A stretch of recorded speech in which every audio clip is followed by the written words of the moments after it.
Hello people, long time no see. Here we are at the new shop, and we're getting ready to dyno my buddy Ahmed's car. It's a new Edge Mustang with a stock bottom in 5.3 that him and one of his buddies put together themselves, so you know it's going to be awesome. And then our buddy Tanner Reevy did the turbo kit and I think the tubular front on it. And we wired and plumbed it, put the ollie on it, fuel system, all that good stuff. But finally moved under its own power today. Pull up on the lift, we got some leaks we gotta fix, a few little small things, zip tie a bunch of stuff, typical things on a fresh build, and start making some power. He's got a VS Racing 8596 on it currently, but he also has a TDI 91-104. So if the day goes well, we'll end up putting that on there. Hopefully. I mean, we'll just see. That would be fun. See where the 85 stops and then put the 91 on there, because we know the 91 will make really good power. And we've seen over 1200 with it a couple times already. But I've never done a VS 85 on the dyno before and seen what they made. So we'll see.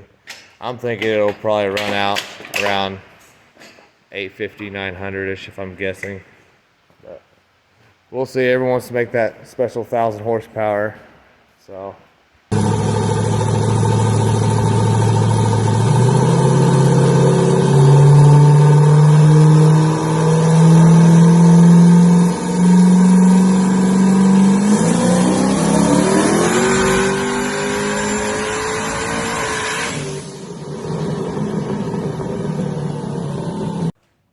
So I didn't record any of our troubles yesterday.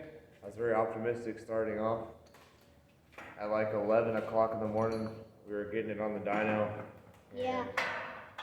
We actually didn't make our first pull till like 6 p.m. But anyways, we had some weird issues. The O2 sensor just kept reading crazy. I mean, it was unreadable. It was just, even with the car off, like it wouldn't even be running. Just the key on, and the O2 sensor would just sit there and just jump all over the place. So we changed the O2 sensor to 4 different O2 sensors. Nothing. Started unplugging a bunch of 5-volt stuff, going over our grounds, our powers. Excuse me. I mean, we went, William, come on now. We went over everything and couldn't figure it out. And then just for the hell of it, we're like, hey, let's swap ECUs just for the hell of it. Swapped ECUs, loaded the exact same tune-up, and the new ECU, boom, worked flawlessly. So I don't know what that's all about. So we'll have to ship it back, I guess. Talk to Holly, see what they think. I don't really know. That's a weird one there. But so we made like 850 on 24 pounds last night. But obviously we're not done. Everyone's got to make 1,000, so that's what we're going to shoot for. I'm not quite sure if we're out of turbo yet. I mean, it didn't show any signs of being out yet. But the fuel system was showing signs of being out when really it shouldn't. It's got Bosch 160s. We thought that there were 210s, but they ended up being 160s. And he's got 2 Hellcat pumps. So there's plenty of fuel system to reach his goal of 1,000. But at 850, his duty cycle was 90%. Even though voltage was good and fuel pressure was good, everything else was good. So it really showed signs of running out of injectors, but that doesn't really sound like 160s. 160 should go farther than that. So right now, we're getting off the dyno. I'm gonna raise it up. I'm gonna check its fuel filter. Maybe there's some gunk in there or something. But I mean, that's kind of where we're at. But really, once we got that issue figured out with the O2 sensor, the thing ran awesome. I mean, it just kept running better and better and better and better. So it's just really hard for me to believe that we were fighting some weird issue, because It was just running so well. But I'm gonna get it up on the lift and see what's up. This is a cheap Summit one, so it may be really, really restrictive or something crazy. Yeah, I don't know. Filter looks fine, honestly. I mean, there's a few little pieces of debris in there, but it's not anything that freaked me out. Well, can you see it? Yeah, a little bit. I mean, it's just Twister. There you a few little pieces, nothing. I mean, it's a brand new fuel system. See, it's gonna catch some stuff. I think the one thing we could do is just this right here. Take it out, leave it out, and see if our duty cycle goes down. If our duty cycle goes down, then we know that filter was a restriction. Which, I mean, it is pretty small, I guess,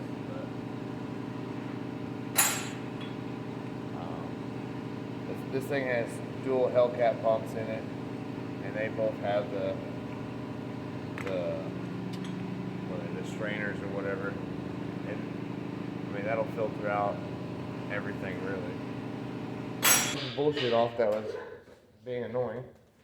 And I'm just going over the fuel pumps, making sure both of them are working. So far, one is working. I unplugged one just to see if one was working. Now I'm going to plug the other. I mean, unplug it and then plug in the other. What I meant to say. And now, if it all comes on and makes another 56 pounds of fuel pressure, I know both pumps are working properly. 56 pounds! I was gonna say, because I really thought it'd be weird if it could handle 800 horsepower on just one. 58 pounds of fuel pressure?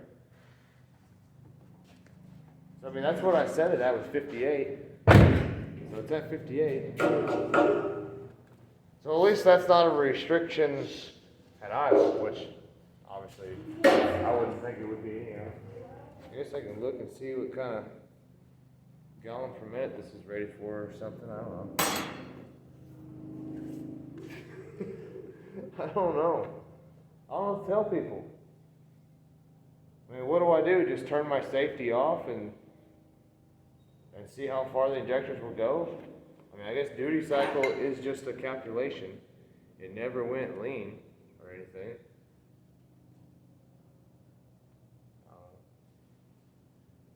I will say this, the VE with this car has been a lot higher numbers than I've typically seen in the past. But almost everything I do anymore is 210s. But that last truck I did, it was 120s. And I mean, it wasn't that crazy. I'm pretty sure this is it. It's just a Summit Racing 10 micron 8AN filter. Just says maximum pressure is 300. Well, we're nowhere near that. This guy asked in the comments, what is the GPH flow rate on this filter? Gallons per hour, I guess.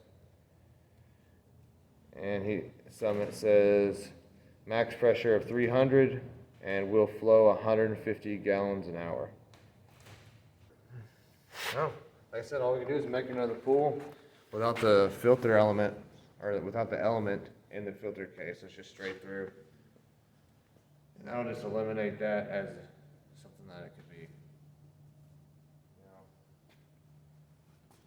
Because then if fueling comes down, then we'll know right away, well, it's filter. But we'll probably do that on Monday morning. Take the rest of the weekend off. Right, babe? Sure, I don't care. Or you wanting to work? Okay. Man, this thing's so awesome. I fucking love this car. Just the way the engine sticks halfway out of the hood just because the intake's so tall.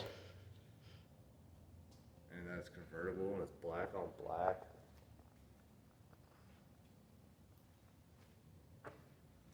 definitely feel like a badass sitting in it.